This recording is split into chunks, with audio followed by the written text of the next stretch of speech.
Thank you again for everybody for tuning in for this week's episode of Let's Rap. I'm your host, Mark Gray, joined today by a three-time Pro Bowler, 14-year NFL vet, the man to the right of me, Deangelo Hall. Thank you for joining us, brother. What's going on? I appreciate it. It's a pleasure to have you on the show, man. How's everything going for you in your post-NFL career? Oh, man, it's going good. Going good. Spending a lot of time with the family, with the kids.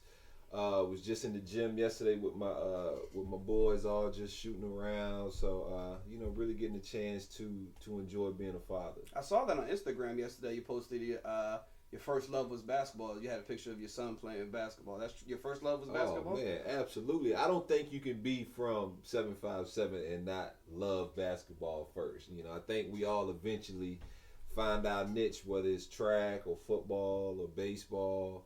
But yeah, basketball, man, being from down that area, man, you have to know how to hold your own on the basketball court. When I say that 14-year NFL vet, does that sink into you? What does that say to you? It doesn't. It went so fast. I can still remember my rookie year. Being in Atlanta and thinking to myself, man, I don't know if I can do this.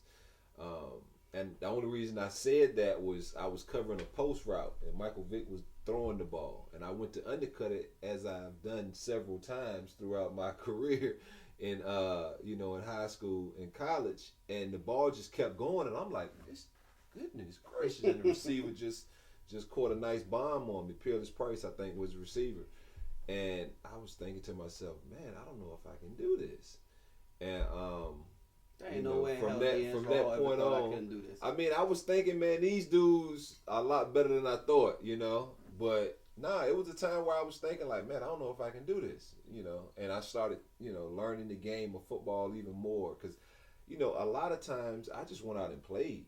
Growing up, high school, college, I watched film, but I really didn't know how to watch film. It wasn't really till I got in the league and I got with older guys. Keon Carpenter, he was a safety. God rest his soul. He passed away a couple years ago. But he's from Baltimore, Maryland. Played safety at Virginia Tech. Played in the league for I think 8 or 9 years. But he was one of my safeties in Atlanta.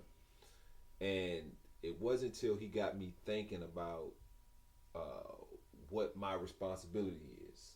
All right, you're a man-to-man. Where's your safety? Safety's in the middle of the field. All right, so why would you drive a post route and be susceptible to that 7 route behind it if you get a post 7?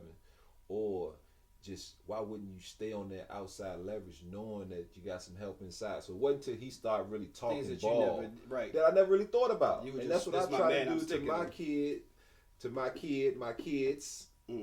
Teams I help coach, I try to get the kids to, just start thinking football because I never really did. I used to watch a ton of film in high school of my opponent, but I was just watching like as a fan, just watching football. Right. Not really thinking I'm really watching. I'm watching to see, all right, he kind of fast. All right, can't wait. You know what I'm saying? I wasn't really breaking down, all right, in this formation, they like to run this particular play, or you get a lot of sweeps because the formation's not in the boundary or to the field, the ball's on the hash. And so I never really thought about football like that. I just kind of went out and played ball. I played the defenses that were called.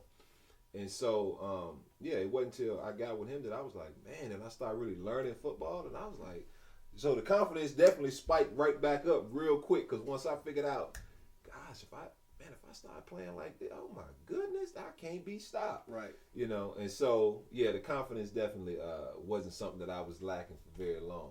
When you read so just about any NFL player, skill position wise, when you go and look at their high school and college thing, they all read the same. They all were remarkable at this. They all were the quarterback and the running back and everything.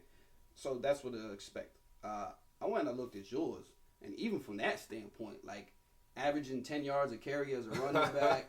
If you read the thing, it basically makes it sound like every time you touched the ball, you scored, whether it was on offense, defense, just all kinds of random stats. And, it was all county at like 3 different positions in the same year. Like, that's crazy like that. Yeah. So, was it that easy for you? Like, as in high school, I mean, averaging 10 yards a carry, some ridiculous amount of touchdowns? I mean, it didn't feel that easy when I was doing it. I definitely felt like I was really, really good. But I never once felt like every time I touched the ball, I'm gonna score, or because it was games where it didn't happen. It just so happens that the final stats look like that, but it was games where, I mean, heck, the most I think I touched the ball in a game was probably 8 times. Got you. 7, 8 times. So you talking about, I finished the game with 100 yards, 90 yards. Then I'm averaging about 10 yards a carry. One long run and long run. My coach never wanted to pile it on. So once I got mine or we got up, next man was in. We ran a wing T, which is a dinosaur style offense, but the fullback got the bulk of the carries. I was one of the little slot back wing backs, and we had really good players. All 3 years I played varsity, we had really good players, and so heck, I even think about when I left, it was 2 other dudes followed me to Tech. That's 3 of us at Tech, and then the following year behind us, which were juniors, I think 3 of those dudes went to Tech too. So not even counting the other D1 schools, just Virginia Tech. So we had a lot of players. So I never once felt like, man, I was that much better. I think speed kills in anything, and as I began to get a little faster because I ran track, and so as I began to win things in track, I ultimately felt more unstoppable on a football field because I was like, wow, I know I'm one of the fastest dudes in the state because I finished second in the state in the 100 or whatever, right? Or the 60 or the 55, or I finished in the long jump, or I 4x1. Never won a state championship in football and got 2 in track. It's crazy how things like that work. So, and just ran track because the track coach said, hey, you need to come out here and help you get fast in football. And at that point, I knew I wasn't gonna be a 6'3" point guard. I was 5. I had been 5'9" for 2 years at that point, and I was just like, man, maybe you're right, man. I love basketball, but I ain't going to the NBA. Like, let's be real. Only way I'm going to college is on a scholarship, and maybe football is the easiest way. And so that's why, that's how I picked that. When did you realize that the NFL was actually on the table, and how did you end up at cornerback after reading that you played every other position on the man? Yeah. So a lot of colleges through the recruiting process wanted me to play offense, some receiver, some. What did you want to play? Running back. I wanted to play DB. Oh, you went to college, wanted to play DB. Yeah, okay. I wanted to play DB. And so, I grew up watching Deion Sanders and Darrell Green, and so who doesn't want to play DB? And I was always the fastest dude, one of the quickest dudes. And so Tech was one of the rare schools that wanted me to play DB, or was going to let me play DB, was going to let me return some kicks and things like that. And I didn't want to play offense, and so I went to Tech, and little did I know that offense gets a lot of the glory and the shine and the girls. Yeah. And so by the time sophomore year at Tech, I'm really fast at that point. I run a 4.15 in the off season. I saw that. That's real. Yeah. I ran track that year at Virginia Tech and really worked on my speed as bad as I as hard as I could. I trained my butt off. 4.15. And that's really when teams start really. Dang, there's a returner down at Virginia Tech, man. He's a DB too, man. That kid can play. Mm-hmm. And scouts start buzzing about me. And going into that next year, during spring, Coach Beamer, it was right around the time Champ was just leaving Georgia, and C. Wood had been a couple years out of Michigan. Coach Beamer went up to those guys. Different college campuses and met with coaches to figure out, hey, how can we incorporate Deangelo on the offensive side of the football? And I got to that whole spring played nothing but receiver. So I sat in receiver meeting rooms. I was a receiver. I didn't communicate with the DBs, nothing. I ran every route, blocked everything. And coming to that season, I got to go both ways. I got to play receiver, return punts, and play a little DB. And I had a blast. And had I played a lot more of that through the course of the season, because it just tapered down as the season went on, I don't know why, instead of ramping it up, I probably would have stayed in school. I just got so bored at DB that teams weren't even throwing the ball at me. I had 1 pick as a junior, and there's nothing more frustrating for me than not being able to to help my team win a game. That's what I would think. So I'm on the side. I'm checking my guy. I can remember the last game, but I still hadn't made my decision yet. We were playing in a bowl game in Arizona, and we were playing Cal, and it was Aaron Rodgers was Cal's quarterback. and no matter where I went, if you watch that game, he threw the ball the other way. I mean, it was the damnedest thing. I mean, you couldn't even rehearse it. I mean, it was like a movie. Anytime I went to the left side, he throwing it to the right, and I mean, he's completing the passes. I mean, it was a shootout, and we had good corners. And going to the other side, he throw it to the other side. Going to the other side, he throw it to the other side. I'm like, are you kidding me? Every punt, we finally stopped him. Every punt, he kicking it out of bounds. And then, every team started doing that. And so I'm just like, bro, are you kidding me? Like, it was the most frustrating thing in the world. And then finally, I got one kick, one low punt. He kicks it to me, and I make a little move, take it to the house. And at that point, I said, you know what? I'm leaving school. It ain't no way I can go through this type of season all year again as a senior, and not affect the game. And I said, man, I'm leaving school. And it was at that point, and I took, like I said, I took it to the house. We go up, but Aaron somehow mounts another comeback, and they win the game. So that was my first time encountering Aaron Rodgers, the great Aaron Rodgers. Going into that game, was he the great Aaron Rodgers to you? Nah. Going in that game, he was just Aaron Rodgers, Kyle's quarterback. Right. You know what I mean? And even prior to that, he still was Aaron Rodgers, Kyle quarterback. Aaron was the guy who sat in the green room for the 20 to the 24th. He's the reason that people don't go to the green room now Alex because Smith they don't want to be went number one. He's literally the reason people don't go to the green room now because they don't want to be there. What if the 49ers take Aaron Rodgers won in that draft? How crazy would things be right now? Absolutely. Would Aaron even still be Aaron without the tutelage of Favre, Mike McCarthy and Favre and sitting for a little bit? Or would he, who knows? But, sometimes it ain't necessarily the best person wins. It's the person who falls in the right situation. Sometimes has a chance to, to be the most successful. Absolutely. I couldn't agree with you more on that one. So then do your 3 years at Virginia Tech. That record book is also crazy with all kinds of just stories like you just told. Touch the ball one time, touchdown, interception, touchdown, fumble return, touchdown. It pretty much seems like every time you get your hands on the ball, it's a touchdown.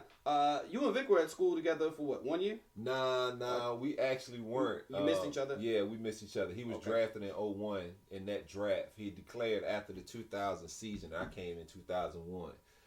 So we had just missed each other. Got you. So then now you don't miss each other in the NFL. Yeah. You get to the NFL, Mike Vick's the quarterback. What is that like, getting, being reunited with, or, being with another guy from the Virginia area as your quarterback? Yeah, it was crazy. And not even just having Mike be from my hometown, but at that time, excuse me, at that time, we had, maybe 4 or 5 Hokies. I mentioned Keon Carpenter. We had Kevin McAdam.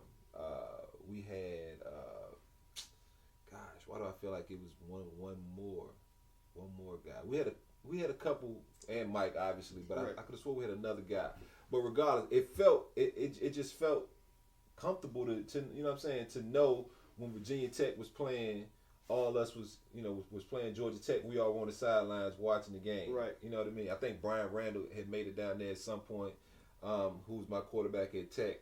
But it was just super cool to do that. But I mean, I didn't know Mike besides obviously being a huge star. He came back to campus maybe one time while I was at Tech. Well, maybe 2 times while I was at Tech because his little brother had got there. And so we got to kind of interact a little bit. But to, Michael Vick at that time was like, God, who can I compare to, Tom Brady minus the championships? Absolutely. You know what I'm saying? He was the biggest star there was. Yeah, absolutely. It was a whole hip-hop generation. Absolutely. Taking over. He was a football's Allen Iverson. Yeah, and so we would go places and, it would be like a rock star, like you hear it was for MC Hammer and Deion Sanders, with securities around him and fans all want to, to just get a picture of him or a picture with him or autograph. And Atlanta at that time was becoming the mecca of hip hop music with Def Jam South and Jermaine Dupri, right. So Def, and everything was taking off. Usher, Bow Wow, and you guys are right there in the middle. Yeah, BMF was just ending. I mean, it was insane. Jeezy and the Hot Boy. I mean, it was crazy to say the least. To be a part of that movement, and I get drafted at 20. And I'm cool with Mike, the biggest star. Oh my goodness! I mean, it was insane. I tell people all the time, had I not been engaged and I got married my rookie year, had I not been married, I mean, I probably got out of the league in 3 or 4 years. I'd have been enjoying myself. Are you kidding me? Had I not been married, man, in Atlanta, right here, at brother. 20 years old, I hear you, brother. Man, please. You in any of those Falcons practices, you and Vic ever race? We never lined up and raced, but it's been some instances where he's out, and I had to go get him a little bit. He don't want those problems. And so, out of respect, I always say Mike's faster, and out of respect for me, he always says I'm faster. So how does that never happen? But it just never happened. It probably never happened because neither one of us was probably faster than our returner, Allen Ross, who ran a 10.01 in the 100 in high school. Qualified for the Olympics, went to Notre Dame. I mean, the dude turnover was crazy. He won the fastest man the year before I did. What year did you win it? Was that your rookie year or second year? Nah, I won it my second year because I made the second Pro Bowl my second year. Right, no, my first Pro Bowl. Right, yeah. That's what I mean. Second year in the league, you made second year in the league. You made a Pro Bowl. Yeah. And who was in that? That was Steve Smith? Yeah, I mean, no real fast. I mean, what? I take that back. Why did you say no I was going to say no real fast guys, but I take that back. That's real disrespectful. No, Steve Smith, he's fast, but he ain't track fast. Bob Sanders is track fast. Bob Sanders the safety? Yeah, he was 4'3" at the combine. Oh, yeah, he can go now. But it was Jerome Mathis. And Jerome's from the state of Virginia. I'm going to tell you a story about Jerome. Receiver. Yes. Houston Texans made the Pro Bowl as a rookie. Yeah. As a returnman. Yeah, as a returner. Jerome beat me in high school for the state championship in the 55, in the 100, and in the long jump. So he was a track guy. He went to Hampton University on a track scholarship. All-American, qualified for the Olympics. I mean, Jerome is Olympic fast. I mean, without a doubt. And so he had the fastest time in the state. He was a defending state champ, all that. Like I said, I trained my butt off, and I mean, I kind of jumped on the scene. I was always part of track, but I jumped on the scene as a senior and started running really fast times, which translated obviously to the 40. And so Jerome's, like I said, the defending state champ. We talking indoor track now. And we run the 55, which is very similar to the 40. Very short race, half of 100 essentially. And I'm normally, I get out the blocks fast. So I'm thinking, this dude gonna have to come get me. And, we talking trash, and I'm like, all right, whatever. That. Because I ain't really super confident, because that ain't really what I do. But I'm feeling kind of good, because, I can run the shorter distances a little better than the longer ones. And, I'm out. And I ain't feeling nobody, so I know I'm out. And runs me down. But I think I ran maybe 6:41, and he ran 6:40, which at the time set my state or set my high school record and all that. And so I saw him in outdoor track again. And, I'm telling him, like, bro, I play football. I don't really even run track, so don't get it twisted. And, he beats me in 100, obviously. Long jump, I think I finally got him. I jumped 23:10, longest in the state at the time. His last jump, he jumps 24:1. I said, man, I can't beat this dude in nothing. And so we get to the fastest man. I give you all that background to take you to the fastest man. Everybody's betting on Bob Sanders because his Colts teammates are Edge and Reggie Wayne and Marvin, and so they all bet. Mike's sitting there with Keon and I think a couple other cats from the Falcons. I think Algie's out there, maybe Keith Brookin, and they all riding with me, betting with me. Steve Smith had some dudes betting with him. Andre Johnson. And I think he might even have talked Santana and maybe Portis into riding with him because he knew Jerome was fast. And Andre knew he beat me in the 60 in college. So he probably was like, man, Andre, this joker faster than me. So Andre was the only smart one that had his money on the dude who probably should have won. But Andre seemed too big to be in them type of stuff. I know, but Andre barely lost it the year before to Allen Rossum. So, he was familiar with the race. And so the whole time I'm thinking, man, I can't lose Mike and Algie and all these dudes. Bread is what I'm thinking, but I'm telling him the same thing. Hey, this ain't the 100, homie. You better be able to come get me. And I had just tore my AC joint 5 weeks earlier in week 17 of the last game of the season, and they wanted to put me on IR. And I said, no, I'm not missing my last Pro Bowl. Are y'all kidding me? Or maybe it was week 16 because I missed the last game. I'm not missing my first Pro Bowl. And so I'm already like, oh, that joint. It ain't really feeling good, but I'm like, whatever. The adrenaline going to take over. So we line up in the blocks, and I told him like I told him in high school. You're looking forward to this more than the Pro Bowl, aren't you? You better come get me. Absolutely. You want the NFL's fastest man title. Hey, you better come get me. Right. Yeah, we out. I don't feel him. I get to the line, and I lean, because I didn't lean in high school. It's cost me my state title, because I didn't lean. I was always taught run through it. So even the photo finish us in high school, I'm running through it, he leaning. So I remembered that. So I leaned on his butt. Yeah. And I beat him. So I got my get back on Jerome Mathis. But the fastest dude I have ever seen on the football field. Didn't know how to control it. Couldn't get in and out of breaks. Never became a really good receiver. But return man, I mean, that dude was blazing fast. Was that the only year you ran in that race? Yeah. That was the only year. Nah, next year I didn't run. I mean, Darrell Green ran for years and years, but by the time I had got there and the years prior to that, it wasn't like that. It was just the rookies ran, almost like the dunk contest. Right. Like, show something else. Right. You know what I'm saying? Like like I said, the rookies jump in the basketball dunk contest, but you don't see LeBron or nobody keep going back and doing it. And so I never did it again. I think the next year Justin Miller won, who was a blazer too out of Clemson. He could run. So, I mean, the tradition was in good hands, I felt like. Okay, I got you. Ever lost a race to anybody in the NFL? In practice, after practice, any sort of that stuff? Nah, never in practice, because it's not like movies. Like, I think of the movie Any Given Sunday. Jamie Foxx and LL lining up the race. We ain't on never race. Nah, I got you. But I guess old throwback stuff of Darrell Green running 40s on Redskin Park.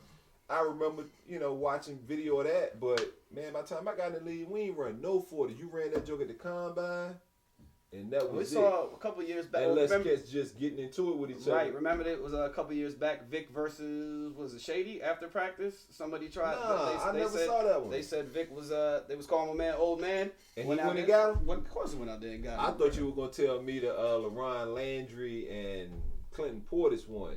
I remember that one. See, I wasn't here for that, and I don't even know if I ever saw the video, but I do remember somebody talking about it. But unless somebody betting money and they just joking back and forth with each other. Yeah. Anybody else in the NFL you've ever been like, that? I know that person is faster than me? Chris Johnson? Randy Moss. Yeah. And that's that long stride. That's a whole different level. Chris Johnson, man, I remember playing Tennessee, and I'm thinking, boy, if he strike out, I'm going to get him. I mean, every time every time I think he about to strike out, I'm like, about to cut it on, but I never got to go get him. What you think that would? I mean, I think I would have went and got him back then, without a doubt. But Randy, Randy was a different, and maybe because Randy, it wasn't a race. It was me having to go at the line and then turn my hips and open, and then have to go get him, which is a lot different, or a backpedal and turn and run as opposed to a straight race.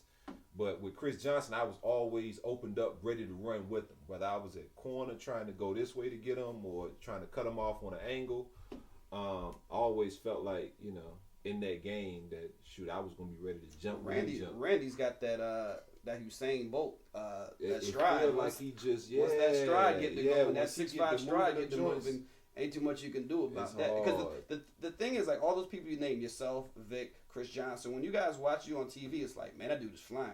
You watch Randy Moss, like that. Don't look like Usain Bolt. That's a good comparison, because you're right. And he got that track speed where I'm running just fast enough to not get caught or not get, you know what I'm saying? Yeah, I had to do the high school like that. We timed him in a open 200 or 100.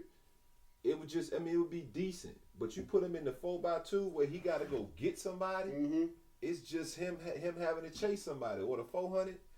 He was amazing. Once that stride get going, but it's 6'5", but people don't realize. I remember when they did the math on Usain Bolt, it was like 10 less steps that were required for him than everybody else out there, just because of that stride. So you go to Atlanta, instant success. Were you surprised at that you instantly were your second year in the league, you're a Pro Bowler, third year Pro Bowler? I wasn't surprised because I grinded. You know what I'm saying? Like, my rookie year, I got hurt. in the preseason, guarding Chad Johnson, and I missed the first 6-7 games. And those 6-7 games, I spent a lot of time with Keon having the headset in, walking me through the defense, and really locking in and learning. And it gave me an advantage for sure.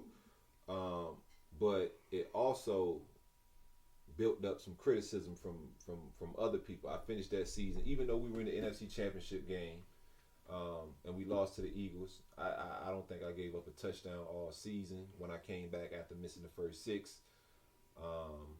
Our record, I think, was 12-4. I mean, we were a really good team, a team full of unknowns on defense, no-name guys who just played their butts off, and an offense that really, all we did was throw it to Algie Crumpler to the tight end, Mike ran around, and Warwick Dunn and T.J. Ducky. All right, that was essentially the team. And we lost in the NFC Championship game. I hadn't played in a BCS bowl game in college. So I'm thinking, I played in little mom and pops bowls. I never won at the time I played in the Big East. I never won the Big East. And so I'm sitting there thinking, man, the NFL is easier than college, right? Right. Because I'm playing in the NFC Championship game. Right. Now, we lose that game, but I could have been in the Super Bowl as a rookie. Got you. You know how that would have changed my career? Mm-hmm. Like, just being there, and then 14 years later to never have played in that game. That's crazy, right? It sucks. But, so I'm thinking, year 2, well, after year 1, I'm hearing the critics say Falcons should have took Dante Robinson 10. He was the second corner off the board. He went to Houston Texans 10. And, he finished with 6 picks. And I'm thinking, man, I ain't give up no touchdown. I played pretty good. But that fueled me to grind even harder. So, I knew I was going to have, a lot of success because, I put a lot of work in, too, partly for the critics and partly just because I wanted to be great. Like, I started following dudes. Like, I felt like I was one of the first corners to start following guys. Like, I remember that Monday night game. With the Terrell Owens? Yeah, but see, we lost to Philly in the NFC Championship game. So the big hoopla the next game is, or the first game of the season, is a rematch, NFC Championship game. So we beat them. We thinking Super Bowl, right? I remember that game. So we beat them. But the game was crazy because T.O. gets off in the first half. Go ahead. What you? It was like at the end of the game. First of all, it was Monday night game. It was huge. T.O. was at his prime. T.O. and he's everything. I never remember a guy getting. It was because his line was still like 10 catches, 100 and something yards. Well, he had 7. He had 7 for about 80 something. But it might have been 7, 80 something on you. But it was like no. Because I followed him the whole game. That was it. Because the crazy part, that's all he had it in the first half. Okay, and I remember feeling like you still the stat line. It wasn't a stat line, but it was like you definitely won the game, and it was like everybody was saying you won the matchup. You kept him out of the end zone, and I think at that time it seemed like him and McNabb, they were scoring every game and whatever the case may be, and it was like the Deangelo Hall coming out party. Yeah, absolutely. And the reason I know the stat line is 7 for 80 some yards because that was all in the first half, and then in the second half he didn't catch a ball. I made some good plays. I broke up some passes. I finished with an interception and a good return. And at that time, T.O. was scoring on everybody. Yeah, so if you kept him out the end zone, you had a chance to win. Coach Moore was with T.O. and George Stewart, who's a special teams coordinator in L.A. with the Chargers. He was our receivers coach for the Falcons, and they were with him in San Fran. And so they kind of was telling me, what he likes to do, how physical he tries to be at the line. So I had a pretty good game plan of how I wanted to play him.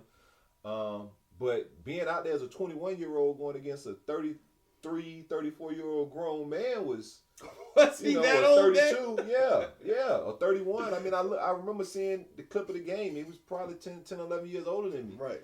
And he was a beast, it took some getting used to initially, and it took some not being like star. Yeah, starstruck too. It took a little bit of that too for me to really get comfortable. But it was a coming out party.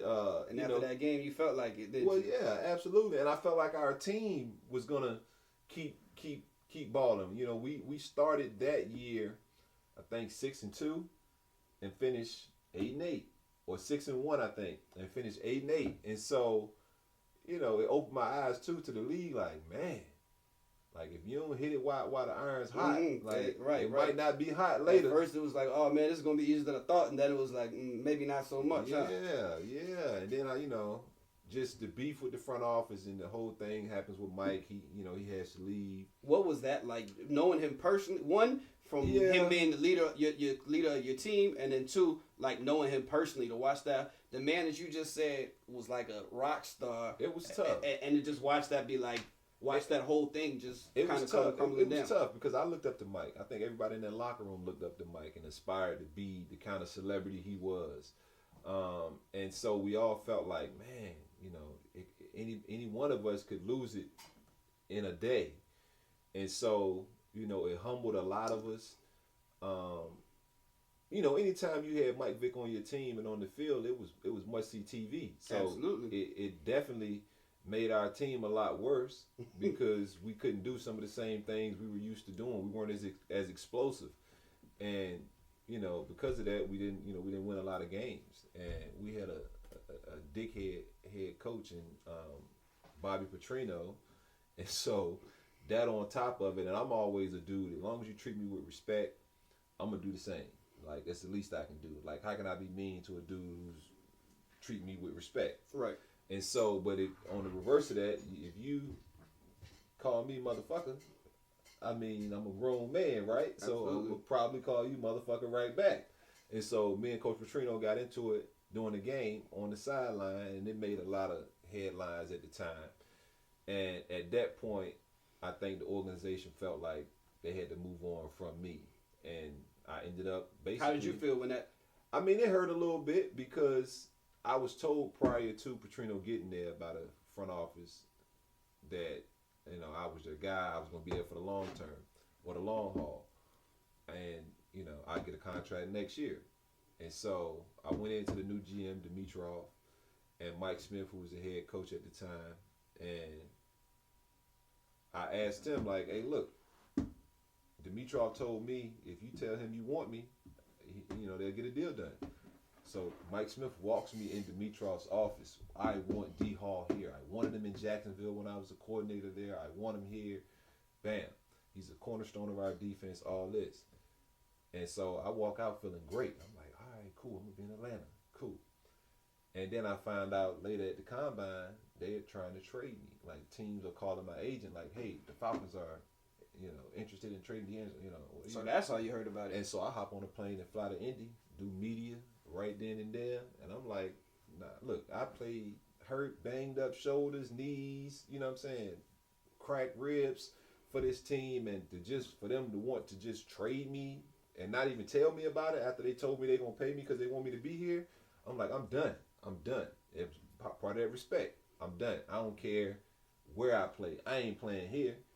And going into the last year of my contract there, we exhausted a trade with Washington, the Giants, Jacksonville, and finally, Oakland was the last suitor left, man. So everybody always said, man, why'd you pick? I mean, I ain't really had many choices at the end of the day because I told myself I was not going back to Atlanta, and so I ended up in Oakland. But without going through Oakland and getting cut, I would have never ended up in Washington, and that's the cool part to be in a city that I rooted for this team as a kid. I went to Virginia Tech. I'm from 757. That's what's super dope, and that's what I wouldn't trade for nothing. Let's not gloss over that little stop though.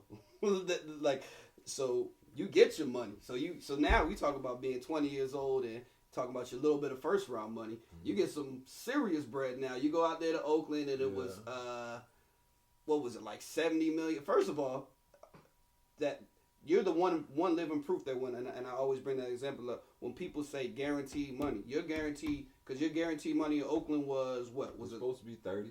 And how much did you get? 9. So say that one more time. So because people never believe that, say no, it say guaranteed. So your guaranteed money was 30 and you got 9. It's so much language and stipulations. And I try to tell people contract, and I'm not. Hell, I ain't played with 9 You're games. right. No, I mean, it was still. I got $1 million a game, so right. I mean, I got off. Right. But the point was, you were guaranteed 30. Yeah, you got 9. Yeah. And when we did the contract, and the crazy part, Al Davis and the Raiders traded a second round pick and a 7th round pick for me. And the way the deal was structured, though, I only got 9 in year 1, and I was supposed to get like 20 in year 2, and like another 8 or 9 in year 3. To get you to the guarantee. Yeah, to get me to that number over the first 3. And my agent was like, yo, this looks like a 1-year deal. Like, they can cut you. And I'm like, bro, I don't care. Like, we knew what it was, but we were just like, man, he ain't cutting me. He just traded 2 draft picks. He just paid me. Oh, Al Davis. Man, Al Davis called me midway through the season like, man, we ain't as good as I thought we was going to be. Can we want to restructure your contract? I said, hell, you can restructure my contract next year. You ain't going to restructure it right now. Didn't he call you after that Monday night game against the Broncos? Who was that? Who was that receiver went off? Eddie Royal went off. Eddie Royal. Eddie Royal, right. And he had some Wes Welker like slot receiver type game with 10 catches, 14, some ridiculous amount. And Al Davis was like, he wanted. So let me ask you this then. So it was a rough, we'll say a rough time in Oakland? It was rough. I mean, we had a really good defense, man. I mean, really good defense. And we had a okay offense, a capable offense. I mean, we just had a bad quarterback at the time. We had Jamarcus Russell, who I couldn't remember. I mean, he just wasn't the right fit at quarterback, especially for that offense, for that team. And so, I mean, we couldn't win games. If you can't score, you can't win games. And I mean, we had a really good staff.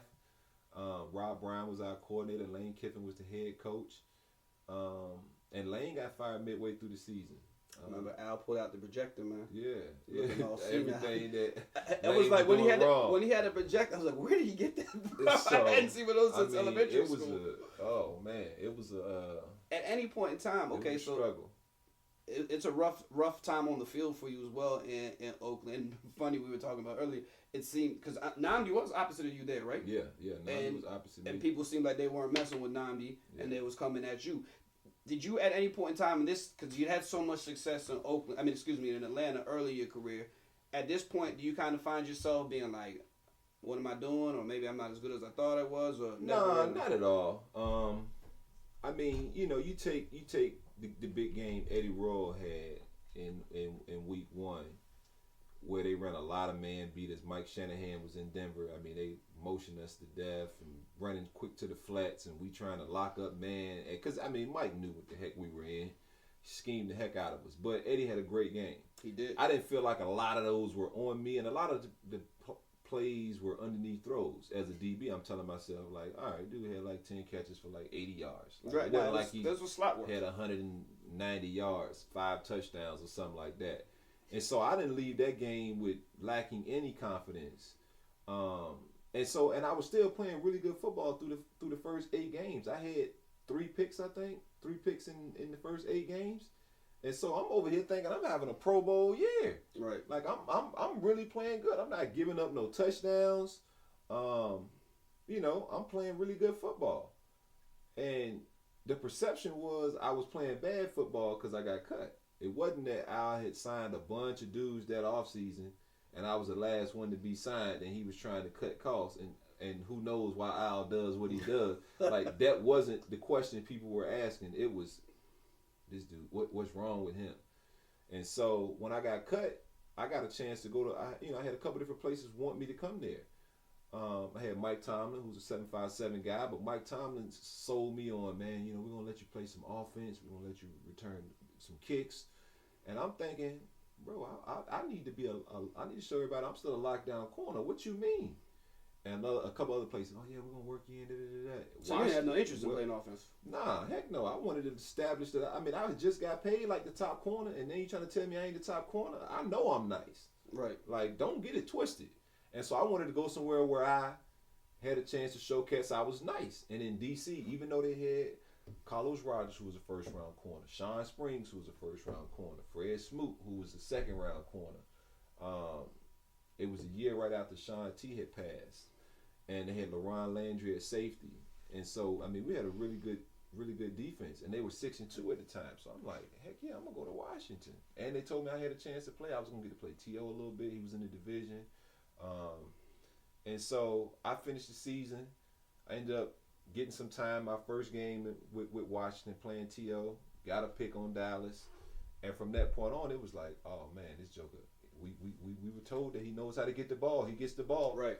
And I was thrown in starting the next week and kind of solidified my spot the last 8 games as a guy here. I finished with 3 picks here too. So I finished that year with 6 picks. Any other year, that's a Pro Bowl. Right. And so, but because I was split up from the AFC and the NFC, they only showed 3 picks for each conference. So I didn't get to make it. But I mean, I left that season feeling like, man, I think I did what I wanted to do, and I had a lot of places I could have went after that. New England wanted me bad, and I almost ended up in New England. Right. And the only reason I didn't was because Coach Belichick and them only offered me a 3-year deal, and Washington offered me a 5-year deal. Now the 3-year deal was competitive money? It was 27 over 3. Washington was 30 over 3, so it was $3 more million. Okay. In the grand scheme of things, who the hell cares? So, but as a kid, I'm going with the more money, dog. Let's go. And I had just spent time in Washington. I knew the area, and I ultimately did want to be in D.C. You know what I mean? I wanted to be in Virginia. My mom was here. It was just so cool those last 8 games for her to be able to come up to games because she's never missed a game. So in Atlanta, she would fly in. It was just so much easier being in Virginia.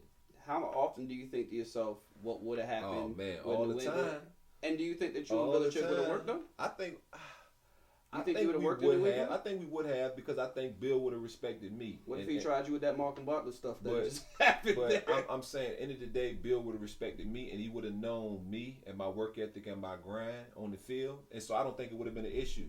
Like me and Coach Shanahan didn't have an issue, and Coach Shanahan is strict and it's his way. But we didn't have an issue, and especially when you were doing what New England was doing, they had already won a Super Bowl at that point. You know what I mean? Because that was 07, so they had won 01, 03, or 04, something like that. So, I mean, I would have sure got in line. I didn't think they were gonna be a dynasty like they became. Mm-hmm. Nobody did. And like I said, the only reason I was penciled into that 3 for 27, 9 a year is because he said I told Randy I wasn't gonna pay anybody more than him. That's the same deal Randy Moss got. 3 for 27. Can't argue with that logic. And I couldn't, and that's why I said Coach can't argue with that logic. I appreciate that, and I respect what you're saying. And it's weird. I've always wanted to play for Coach Belichick. Now that I've gotten older, and I'm like, man, I had the opportunity, and I didn't. You know what I'm saying? To be on the team with a dude like Tom Brady, who's the GOAT, dude like Coach Belichick, who's the GOAT in coaching, man, to have a chance to learn from those dudes, man, especially as much of a football junkie as I am now. Man, I missed that opportunity to learn under that. But like I said, I played in DC for 10 years, man. The relationships and the connections and the change I've been able to make in the community, man. I can't trade that for all the knowledge in the world. And at some point, I'll be able to get that knowledge. I'm thinking about getting into coaching anyway, so maybe I'll reach out to Bill. So while you're here in DC, you're there for the Mike Vick experience, and the next closest thing I guess we would say after that, for a short window, is the RG3 experience. Mm-hmm. Mm-hmm. Now, when you're seeing this, are you thinking, I seen this, like, I mean, so, are you thinking seeing, like they're not even the same dude? I mean, I'm seeing similarities. Mike obviously didn't win a Heisman, so I think RG coming out the gate might have had a little more hype because he was a Heisman Trophy winner and he was doing some freaky things in college on a national stage where Mike was doing it more regionally, and then you saw him nationally against Florida State in the national championship. And so you really didn't see a whole lot. I mean, you saw enough to make him the number 1 pick, obviously. But it was just a different age as far as cell phones and social media and just the accessibility that everyone had to a Michael Vick highlight versus an RG3 highlight. So I think RG might have had a little more hype. But, yeah, I mean, I'm watching like, man, this is looking real familiar. Even from the rock star standpoint, right. RG gets off a bus, everybody's mobbing him, you know what I mean? And so, and we're looking like, the rest of the Jackson 5, and he's Michael. Right. Everybody else. And so, yeah, absolutely, I thought, man. And then, we started 3 and 6. And then 4 and 6, 5 and 6, 6 and 6, 7 6. I mean, we rolled off 7 straight wins, I think. And so by the 7th win, I'm like, oh man, it's Michael Vick right here. Robert's, so I'm absolutely Robert's walking on water. Yeah, I'm absolutely thinking, Alfred Morris is toting it. Pierre has a hunt leading the league in catches.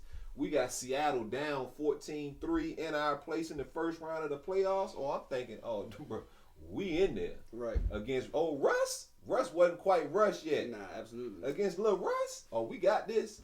And RG goes down, man, and it's never the same for him and this organization again. Well, y'all in the locker room, like I said, you already seen the Vic thing. Were you guys all like, nah, this dude right here is legit and he about to take us to the promised land? Yeah.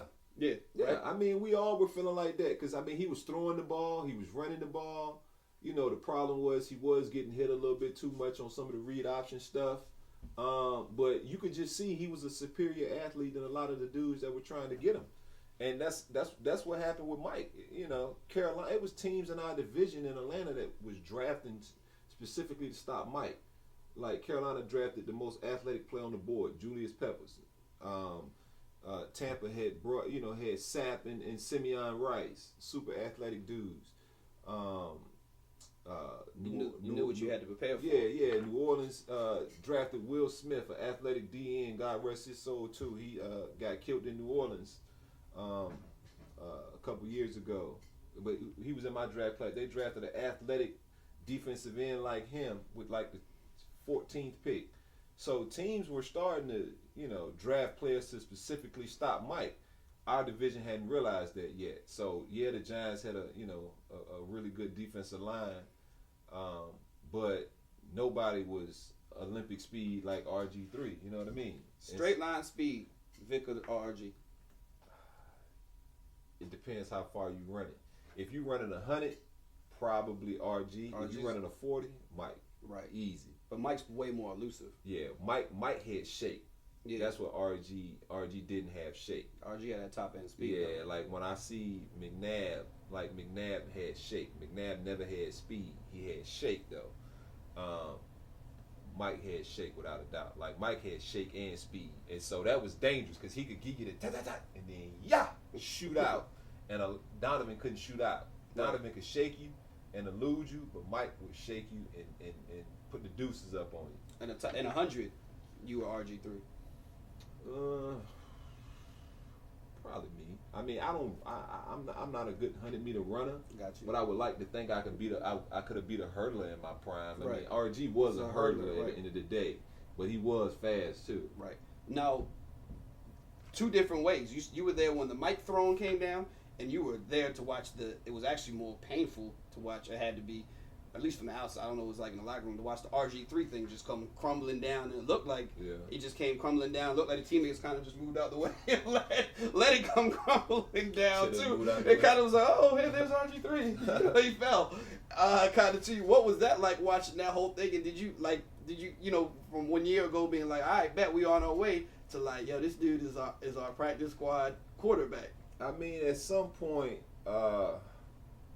when the offense kind of changed a little bit, like the offense we was running with RG initially was kind of gimmicky. It was a read option, a lot of RPOs at the time that people really didn't know what RPOs were, where he could pull it or throw it. So he was able to almost not be wrong. Like if they crash and pull it, if the linebacker stays back, pull it. If the linebacker comes up, pull it and throw, or keep it. And so, I mean, the offense worked. And it was tailor-made for him. And then we all heard somehow that offseason, like, that they wanted to change the offense. They didn't want him to get hit as much. And so they changed the offense. And what they changed it to better fit Kirk than RG. It was a lot of reading the defenses and drop backs and things like that. Was that kind of like a tell sign? Well, I don't know if it was a tell sign. He wanted from what we were told as players, he wanted to change the offense. Right, got you. And so it felt self-inflicted. So I was about to say, if I come in and say, yo, I want to play more man, coach. I want to play more man. And I get out there and I can't cover nobody and I get ran up out of here. Right. That's on you. Hell, bro. Right. You should have kind of let them do what, So It was kind of weird because no one really knows how it happened or why. But we were told that he wanted to change it up a little bit. He wanted to get hit less. And it better fit Kirk. And so, it felt like it happened like that. That's when you think about it. But when I think about going through it, it was actually a slow progression. And there was times where we were kind of like, man, we need to change it up. Almost like watching Lamar Jackson in Baltimore play in that first half where you're like, bro, you got to change it up. First 3 quarters, actually, you got to change it up. And then the fourth quarter, you change it up and you like, told y'all, you should have changed it up 2 quarters earlier. Right. And that's how you kind of felt. Like having RG out there was like, man, we got to change it up. Because being on defense, man, we got to go back out there again. We just got a pick. We just got a fumble. 3 and out again? Right. Are you kidding me? And so at a certain point, by the third quarter, that's where there was conversations coming like, man, again. I mean, I can remember playing 95 plays one game. Bro, you supposed to play 60. Right. We played a game and a half. And so, man, that shit wear you down. And so at a certain point, it's like, man, we got to change it up. And so they changed it up. And like I said, Kirk showed that he got a little something to him. Kirk's knock was he couldn't protect the ball. Then he started protecting the ball. And so it was kind of like, all right. People didn't like Kirk because Kirk wasn't your typical quarterback. Kirk wasn't 6'4", big arm, from California. You know what I'm saying? Kirk wasn't your typical quarterback. Kirk was a 6'1", skinny little white dude. Looked like your next door. They looked like the dad that drives the minivan. Right. Good, wholesome dude from the Midwest. You know what I'm saying? So Kirk wasn't sexy, but man, Kirk could get it done. Kirk getting it done now. What was that whole though in the locker room in terms of there goes RG3, the third string quarterback. You know what I mean? I mean, in the face of the franchise is now, like you said, Michael Jackson is now the background singer. And going from Mike to the background singer, he definitely, at first he didn't used to hang out as, and kick it with the guys as much. He kind of was isolated. Not isolated because he was still cool, but he started hanging out a little more. He started, that last training camp, man, he hung out with us. He went to dinner with us, times. And the years prior to that, you couldn't get him out. Maybe one time. And so, I mean, it helped. I know it helped him see, man, it could be here today, gone tomorrow. It definitely makes you appreciate things. It makes you appreciate that camaraderie. And sometimes you're just so busy with the hustle of the grind and the studying and the film. Sometimes you ain't got time to be hanging out. Right. So it gave him a chance to, man, let me get to meet some of my teammates a little more and hang out a little more. But so it wasn't everybody was reporting that the locker room hated him. And I didn't hate him. But I wasn't you would have to be on the offensive side of the ball because you really don't see each other as a team besides team meetings. Got you. Anything else is offense separate, defense separate. Special teams are together, but quarterbacks ain't in special teams. So really, we see them at a team meeting, and then they go offense, quarterbacks. We obviously defense, DBs, whatever, secondary. So we never saw them till practice, and everybody was cordial in practice. But we spend the majority of our time hanging with the dudes in our meeting rooms and the dudes in our position. So, I mean, we didn't see the fall from grace like everybody else probably. Got you. Now, to this day, RG3 deserves to be better than a backup quarterback, no? I mean, I think he deserves an opportunity and a chance to be better than a backup quarterback. I don't know if that'll ever happen at this point, but hell, he damn sure deserved the opportunity. Yeah, watching Josh Johnson, hell, he was at the crib chilling. But Nathan Peterman got a job. Shit, I mean, Josh Johnson deserved to be in somebody's camp fighting for a spot. Because if you can operate an offense in 2 weeks and learn that terminology and that playbook, you smart enough to be a career backup to help. Cultivate other young talented guys in that room and coach up. Because maybe you just can't do it exactly right, but obviously you know what's going on. It's funny you should say Lamar Jackson because you've seen the Vic, you've seen the RG3. How good can Lamar Jackson be? Man, if they can continue to develop him as a passer, I mean that dude can be the closest thing to Michael Vick since Michael Vick. I mean, the way Lamar Jackson runs with the football in his hands, he runs like a running back. And Mike didn't necessarily run like a running back. Mike was quick and fast and could dice you up, but Mike tried to get down. Like, I see Lamar Jackson running through arm tackles, and I'm like, man, this dude runs with angry. I don't know if you can play forever playing like that or play 10, 12 years like that at the quarterback position, because you're getting hit from so many different angles and you always have the ball. So, like I said, if they can continue to develop him as a passer, because I tell people all the time, what made Mike so dangerous and elusive wasn't if we'd have put Mike at running back and he would have got off. Nah, that ain't it. It's because he was dropping back as a passer, having 4 big dudes rush him, sometimes a blitzer, and he was able to elude them and get missing. And it was the unexpected run, not the planned run. Right. And so Lamar Jackson, man, there's so many planned runs and quarterback sweeps. And yeah, from a number standpoint, you got them out leveraged and you should pick up some yards, but that ain't the way I'm trying to win football games through the course of the season. Get in the playoffs, running that offense, he get knocked out, and I'm like, oh, shoot, what the hell we going to do? Right. Like, I want him dropping back, throwing the ball, because we know he can do it. Like, I talked about Bobby Petrino. He's an offensive genius. Guru. I mean, he's smart offensively. And so for Lamar Jackson to understand his terminology and do what he did to win a Heisman, right? I mean, Lamar Jackson can throw the ball. He can be a quarterback. And I think, I'm going to jump around a little bit. I think the reason people somebody was asking me, why ain't nobody saying Kyler Murray got to do this like they did Lamar Jackson? I said, because the difference between Kyler Murray and Lamar Jackson, Kyler Murray is coming after a guy in Baker Mayfield who did the exact same thing y'all asked him to do, or he did the exact same thing y'all asked Baker Mayfield to do, but better, and they both won the Heisman Trophy because of it, and this one was the number 1 overall pick. Kyler Murray has to translate somewhere closer to Baker Mayfield, right? And so that's the difference. If Lamar Jackson would have played at the same college that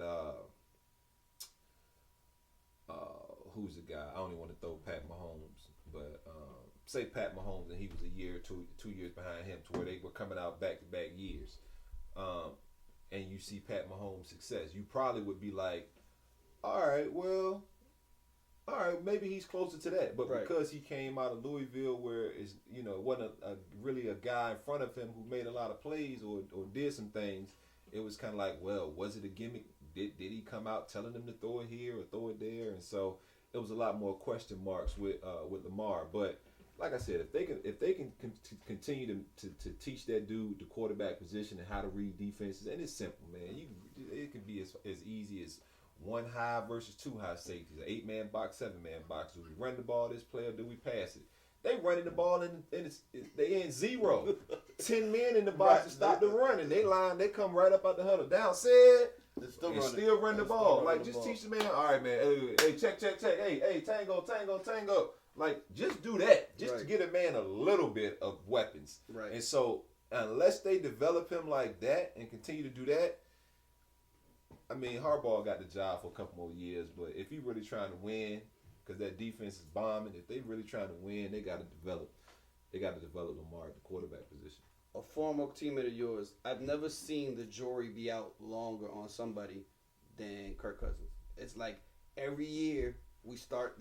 I've never seen a guy that every year at the beginning of the year, it's like, we got to see what we got in Kirk. And then when the season is done, it's like, what we got in Kirk. And it's like, well, I don't know, one more year. And it's like 5 years in a row we've been saying that. I don't know if the jury out on him, man. When you paying dude $28 million a year, man, he got his. Ain't no jury out. Okay. The jury may be out on people wanting Kirk to win the big one. Right. A big one. I don't know. Not the big one, a big one. Yeah. So what is Kirk Cousins? Paid Kirk a lot of money. What is Kirk Cousins? I think Kirk's a really good quarterback who has to have weapons around him to be successful. He has weapons around him. He was successful at times. When he wasn't successful is when the defense wasn't playing great. When the defense was playing great, they were winning games. He was helping win games. Kirk's a guy who can win a game and can lose a game. Some guys can win a game and lose a game. Some guys can't win a game but can lose a game. At least you know with Kirk, he can win a game. So we're talking about middle of the road? I mean, I think he's right. I mean, I think he's at the top of that second tier. I mean, your first tier guys all got... Top of the second tier? Yeah. Who else you put up there? I put him up there with Matt Ryan. I put Matt Ryan at the top of the second tier. Yeah. You put Kirk what, in third tier? If we're doing tiers, right, we're going to agree that top one is going to be the Aaron Rodgers, Brady, Drew Brees. Phillips, yeah, I even put Phillip Rivers in that. And he don't even have a ring. Okay, but I put him in that for experience. And then... second tier, I'm putting... I'm even putting my MVPs... I'm gonna put Russell Wilson in that bottom, the last dude on that first tier. Okay. Is Andrew Luck in the first tier?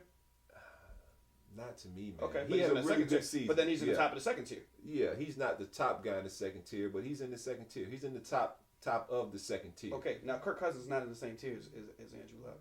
Are you kidding? Nah, he's not in the same tier. Man, you gotta put him in there. Yeah, I don't. In my second tier, I got Andrew Luck. I got in any order. My top of the second tier. Mm-hmm. Andrew Luck, Cam Newton. Hold on, Roethlisberger. Where's Roethlisberger? He's in the first tier. Cam got to be at the top of that second tier, then. Yeah, okay. And I just said that. Okay.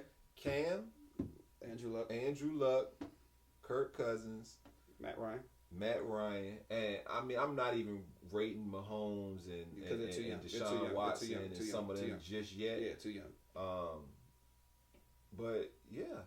See, and then I like your second tier. And the bottom of the second tier is my Matt Stafford's. Is my I got him there. I got Kirk Cousins there. Nah, it's my Matt Stafford's. It's my which is I'm trying to pull it up. The middle of the road type of guys right there. Like Jimmy G kind of is in the middle of that second tier. I think Kurt's better than him. Still need to see way more from him. You don't think Kurt's better than him? I still need to see way more. What is he? Is he starting 10 games? Yeah, like I ain't rating Jared Goff yet because the jury's out. Trubisky, no. Young. What's the name? No. I got him in that. I got him wherever you put. Ravens. I'm putting Dak in that third tier. Because I need to see more. Yeah. Carson Wentz is middle of the second tier. Mariota is bottom. No. Mariota, Winston, both no. Didn't happen. I got Kurt in the middle of that. Yeah, Andy Dalton. Yes. No, he's better than Andy Dalton's terrible. He's there with he's better than Andy Dalton. Derek Carr. I mean, so yeah, Kurt's middle of the road. Kurt's top of the second tier.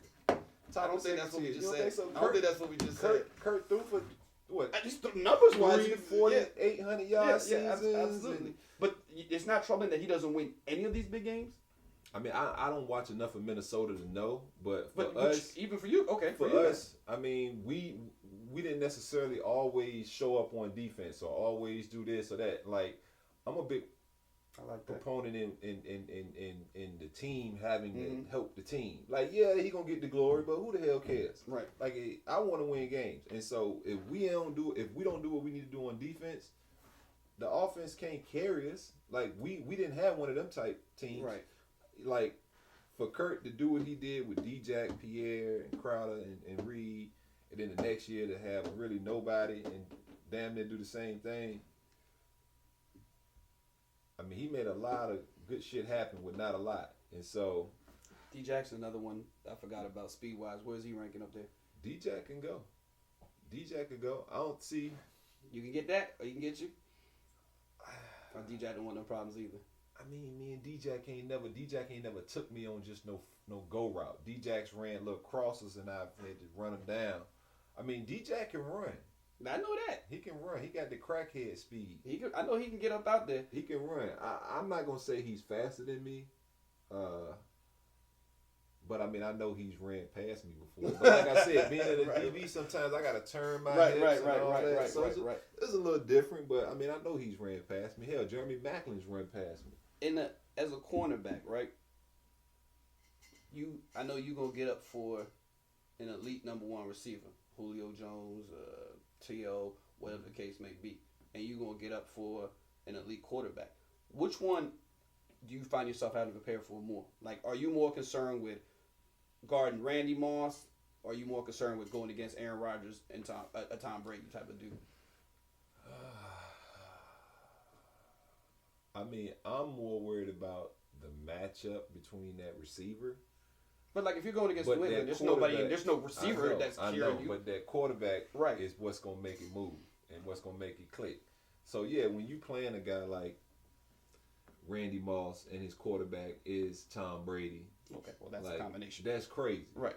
But when you playing Randy and his quarterbacks, whoever, Kerry Collins. Yeah, you know Randy still can beat you. Like Kerry can luck up and throw it somewhere, and Randy can still go get it and make a play.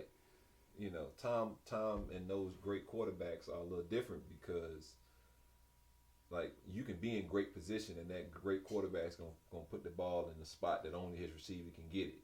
Or, you know, I was covering Marvin Harrison one time. He run a comeback, and I'm thinking, ooh, I beat Marvin out the break. I'm about to pick this joint. And Peyton threw the comeback. He ran it at probably 12 yards. Joker came back probably down to about 7 yards to catch it. So I'm thinking all I got to do is take a step, and I'm going to pick it. Man, I take a step, and Marvin's still running backwards. I'm like, man, I can't get it. And I'm diving, and I barely can make the tackle.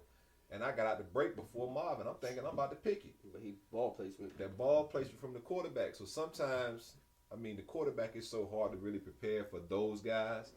You try to fool those guys pre-snap with your alignment and things like that, different body language. Because by the time I'm in my stance and playing ball, I can't worry about what he doing. Like, I got to worry about this dude in front of me, especially if I'm in man. Like, I can't be worried about where the ball at, and I'm trying to check this dude. So it's a lot different at corner versus safety. At safety, yeah, I'm trying to manipulate the hell out of that quarterback. I'm trying to lean this way so he can think that's open. I'm trying to read his eyes. It's definitely a lot more chess at safety than it is at corner, without a doubt. Game preparation, the difference between preparing for Tom Brady or Peyton Manning. And really no difference. Really no difference. Even with Peyton Manning, with all the line change, with all the play calling at the line and whatever not. Nah, because Tom do the same thing. Tom do the same thing from time to time. With Peyton, the only difference is a lot of times, like you said, Peyton's calling it, so he's getting back to the line right now. Like they already lined up. They snap a play. Next play, they up on the line with like 25 seconds on the game clock because he's out there. He wants to make his own checks and does that. Tom let his guys get in the huddle. Bam, 15 seconds. He's out. He's still at the line making his checks, but he called his play in the huddle. So a little different. Peyton gives you a little more of a variation of things he can run because he's calling it all. Where Tom's kind of set by formation. All right, I got to run a couple plays off of that, formation that I'm in. What best can attack that defense? Who's better? I was always a Peyton guy just because I knew Peyton personally, and I was more, I was closer to Peyton personally. We were part of Reebok together when I first got in the league, and so I was able to kind of create a relationship with him through that, and some of the things we were doing, we worked together. So, and I just like Peyton's charisma, man. Like the corny, funny, like he seems like a cool dude. Like I've had a beer with Peyton. I've never had a beer with Tom. So I veer on the side of friendship. Mm-hmm. So I'm gonna go with Peyton, but I mean you can't deny Tom, man. Tom the GOAT for a reason. That's the reason I love Brett Favre is probably my number 3 quarterback because I just love Brett. Like I can kick it with Brett. We had the same trainer, so I know Brett personally, and so I kick it with Brett. I like Brett. I love Brett personally. So like he's way up there just because that's my guy. When I look at today I went and looked at the top 20 in all-time receiving yards. And other than Tim Brown and Chris Carter, I think are probably the only 2 people on that list you never played against. You pretty much have played. Jerry Rice was his last year. I think you said you did play against him in his last season. Yeah, right? I did. But all this next generation. You said Tim Brown and who? Chris Carter, I believe. And Chris Carter. Did you play against Chris? You didn't play against Chris Carter. I don't think I played against right. Chris So Carter. it was Lofton. Yeah, James Lofton. James Lofton, Chris Carter, and Tim Brown. But everybody else from Jerry Rice, T.O., Randy, Andre Johnson, Reggie Wayne, Marvin Harrison, Calvin Johnson, Isaac Bruce, Torrey Holtz, Steve Smith. All those guys, I don't know if I said Andre Johnson yet, but all those guys have come in your era. Yeah. Who's the best Who's the best receiver? I know that's a really difficult question to ask, so I will give you some freedom. I always say Randy Moss to me was the GOAT. But I also have always said It's not a one-trick pony? Besides, who you said? He's not a one-trick pony? Nah. Okay. Nah. Randy could run every route. Okay. I agree. I just wanted to put that out there.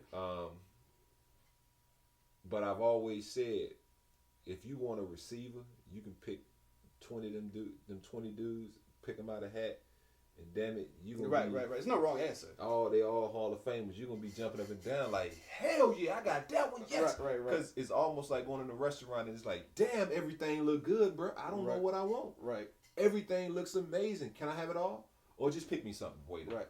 Is there any one of those guys who was a problem more than other? I look at a guy like Steve Smith. Looked like he would be a problem. The smaller dudes were always more of a problem for me because I was a smaller dude, and maybe my problem was in college I had a receiver, Ernest Wilson. He was a converted DN, 6'4", 225 at Tech. So I always went against the big dudes. So to play against T.O. was easy. I was like, all right, cool.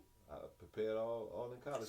So then what? Andre Johnson. That's what I was about to say. Andre Johnson or Calvin Johnson or those type of guys. I mean, I love going against some big dudes because I'm like, you're not gonna be faster than me. So I'm gonna sit here and I'm just as strong. But what is it like to? They are as fast. Okay, so Calvin Johnson and Andre Johnson. Let's say they're not as fast as you.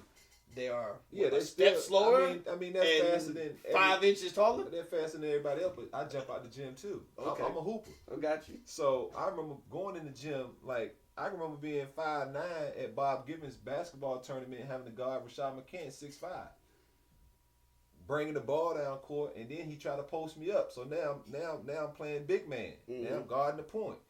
JJ Riddick 6'3", having to guard him all around the court at 5'9". So I always played bigger dudes on the basketball court, so the football field, it wasn't nothing different. And even though I'm 5'10" and a half, I got a 6'1" wingspan, so I'm really 6'1", because when I put my arms out, I'm still like I can still create that separation and I can still be long. So like I said, the smaller dudes gave me more problems. Steve Smith obviously was a motherfucker. He was hard as hell to cover. Marvin Harrison was nice. Isaac Bruce, Torrey Holt. I mean, all them dudes was nice, but I probably have played Steve Smith the most, just being from our days in Atlanta. My days in Atlanta, North Carolina. Right. And so I probably would say him, just because, I mean, he's a little dude, but, man, he's like a pit bull, man. Like, and I feel like I'm a pit bull. Yeah. Like, I'm going to fight, he going to fight. We going to give y'all good football. He going to talk shit, I'm going to talk shit. And we're gonna dap each other up and say, "Good job. Let's keep it rocking." After, so Steve's probably one of the toughest dudes I had to cover. If you could fill in a sentence, Deangelo Hall, Atlanta Falcons D Hall is blank, while Redskins D Hall was blank. Atlanta Falcons D Hall was a problem. Like okay. He was a shutdown corner, talk shit, tell you about it in your face. Cared more about Pro Bowls and individual success than team success. But ultimately wasn't a bad teammate. Did what I felt like I had to do to defend teammates. Did what I had to do to help our team win football games. Wasn't a selfish player by any means, but I definitely felt like if I ball out and I have a hell of a day and I shut this dude down, we're gonna win this game. And I wanted that pressure. I think the Washington Redskins D Hall was a leader, the captain, one of the calming influences in that locker room for years, a teacher, a mature guy, whereas, like I said, in Atlanta, I was starting fights. And I think even early in Washington, I was known to get a penalty here or there, but it was never, I don't feel like it was ever, maliciously done. It was always sticking up for someone else or trying to have my teammates back. But definitely you can see the growth of me then versus now, without a doubt. When you hear that Me Angelo thing, what do you think of that? I just think it was who said it? Chris Mortensen. Is that where it came from? I don't even know where it came from. I think it was Chris Mortensen. It was some dumbass report on ESPN who wanted to have a catchphrase or something and hope it stuck so he could make a name for himself, and he never did. Some people still kind of does it bother you hearing it, or it doesn't because I don't think it was true then. Definitely wasn't true then, but it's definitely not true now. And you know, whoever they perceived me to be then is not who I am now. So I mean, it don't bother me. I was a broke cat from the hood too. If they want to call me that, that's cool. That ain't what I am now, but that was definitely who I was. But yeah, I mean, I don't agree with it. People are entitled to their opinions. Now that I'm actually in the media a little bit, man, I tend to understand. You know what I'm saying? If somebody got to sell a paper or make a story, and I definitely felt like I said, I can't remember what reporter it was, but I definitely felt like he made the statement almost hoping that it kind of caught fire. I was a high draft pick, and some guys call him Deangelo. Right. And thinking, oh man, let's run with that. But nobody ever really did. When you see now, how old are you now? 35. When the 35-year-old Deangelo sister and you see Patrick Ramsey, is that his name? Jalen Ramsey. Jalen. Patrick Ramsey was the quarterback for the Redskins. Jalen Ramsey. What do you see when you see that? I mean, I like it. I like it. At times, sometimes I'm like, man, he probably went a little too far. That's what I was gonna say. But I was the same guy. Right. And I understood. Me and Chad Johnson had a lot of back and forth, and it was always fun and friendly banter. I could see how people might not like that, but I also knew what it meant to me and Chad, and how fun it was, and how it kept the friendship going, and kept the rivalry going, and so, and ain't nobody gonna market you but you. That's part of the reason people know who Jalen Ramsey is too. Absolutely. And I like Jalen, man. I think he comes to play. I think he backs it up. I think he's a dog.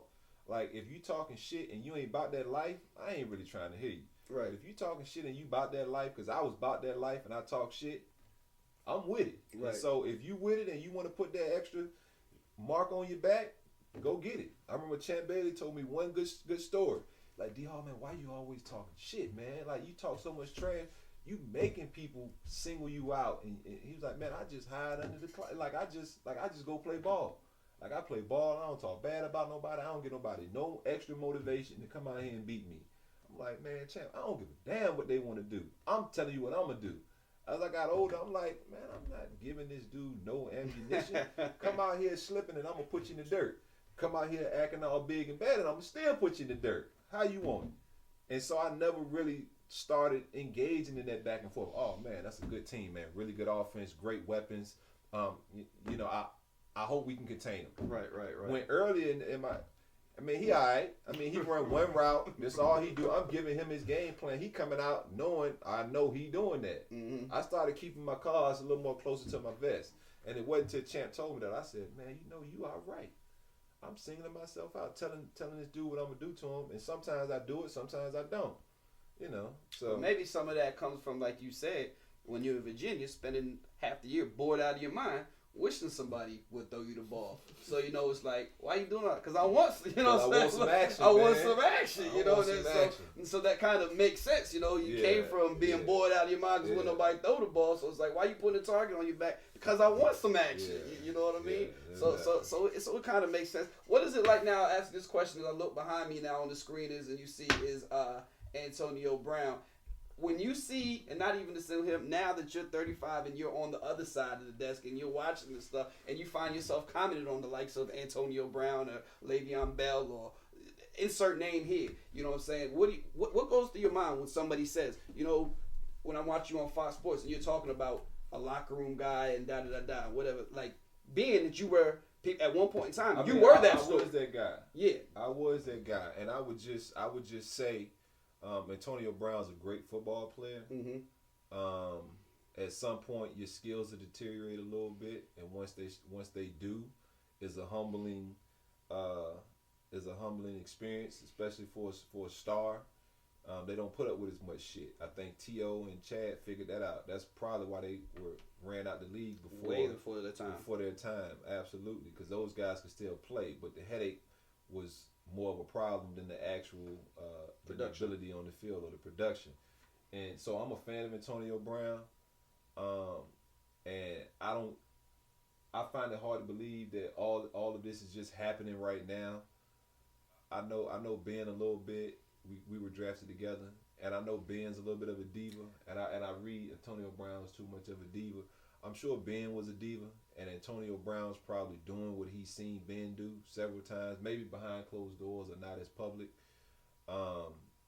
But this is new learned behavior for Antonio Brown. Like, he's seen this around that building, and I think he feels like, hell, I'm a big enough star that, hell, if Ben do it, I can do it. You know, and like I said, I don't know if Ben's doing it, but I just feel like it's coming from somewhere. Like, Antonio Brown hadn't just become this butthole out of nowhere. I think it's kind of been festering, and I like Antonio Brown. Like, I root for him. Like, my kids like him. My kids like the little dances he do. Right. I like the interaction he has with his kids on social media, and so I root for him. And I think he's a hell of a player. I remember when he just was coming on. He was one of them little quick dudes I hated to cover. He got sauce, and so. I mean, I hope he gets it figured out. I think if he does go to San Fran, Kyle Shanahan will use the hell out of him. Like that'll be a hell of a combination. Marquise Goodwin and that speed, and some of those other guys they got out there. But you know, there's no going back. I would back, hope though. to see. I don't think it is, man. And I love Mike Tomlin so much, and I know I respect Mike Tomlin so much, and even in my hot headedness, if that's even a word. As a player, I can remember Mike T being on that Tampa sideline. Hey, calm down, man.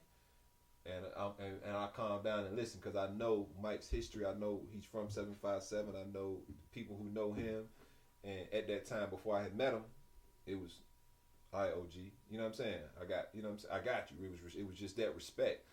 And so, if you're doing that to Mike T, you probably doing that to any coach who's in front of you. And like I said, that behavior is just only a matter of time before, you know, the talent goes down to a point that they don't feel like dealing with you. And I don't want to see that happen to him, man. He's too good a player. Is it me or from the outside, it feels like Ben's name is always kind of just dab mentioned, but never the full story. Like, it's never the brunt of the story. Yeah, but it's like we keep hearing about him kind of not getting along with this person, kind of not getting along with that person. They say he run it, man. What organization doesn't the quarterback run it? Especially when they done brought you two Lombardis in their 15 years and all-time leader in yards, I'm sure, and games and all that other stuff. So it's tough. It's tough when players have more power than the coaches. So. Okay. We'll see what happens. Is there anything about Deangelo Hall that we don't know, or that we'd be surprised to know, or you think that's narrative out there that's not out there about you? Nah, man. I think everybody pretty much. I mean, I'm an open book. You know, I don't try to hide who I am or where I'm from or nothing like that. So nothing that I can think of. Anything in your career now, as you look back and it's over, anything you can say, man, I wish I had done that. Played in the Super Bowl. And I didn't have a choice on that, but I tried. I mean, it's a team sport, so. Yeah, I tried, or played baseball maybe. Baseball. Oh, since you can do everything, huh? I wish I would have stuck with it. Baseball, a lot more money in that, that's for sure. Yeah, you did okay for yourself, though. All right, well, again, thank you again to my guest this week, D. Hall. We appreciate it. He's been an awesome guest, and like you said, you are an open book. And again, for everybody out there, we thank you for tuning in and tuning into this week's Let's Rap and Player's Voice. I am your host, Mark Gray, and we will see you all next time. Thank you. D, I appreciate you, my brother. That was awesome, my guy. You were awesome, my man.